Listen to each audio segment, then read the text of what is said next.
Брягово шушукът стой далеч, братле, но на като мине цялото село се тресе. Чернокосата фурия на Марика и Иван, когато флирта започне, ти си вече в капан. Ходи като грях, усмихва се нагло, никой не успява да играе равно. Щом ти хвърли око, свържено е с теб, тя не гони мъжете, те сами падат в плен. Но на черната буря палаво владее нощта, щом те погледне, забравяш жена. Чест съдба не обещава нищо, но взима сърца през смях и казва нагло: не си първия и няма да си последен. Ах, завърти ли кючека, всички млъкват в миг. Бедрото й заплаха, погледа и вик.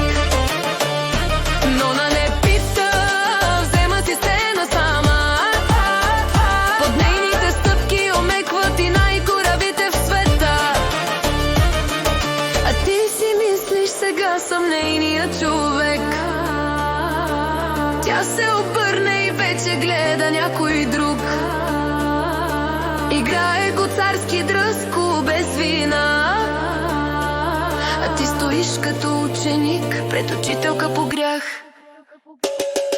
Но на черната буря палаво владее нощта, щом те погледне, забравя жена.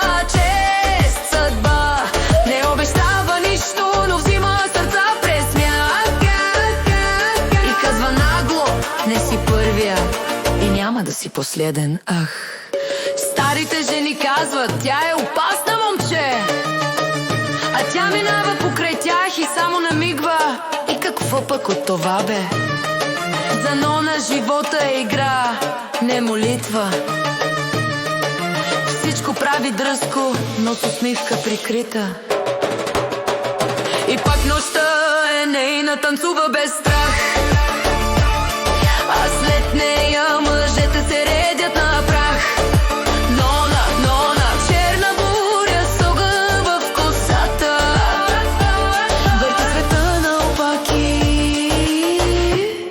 и се смее над съдба.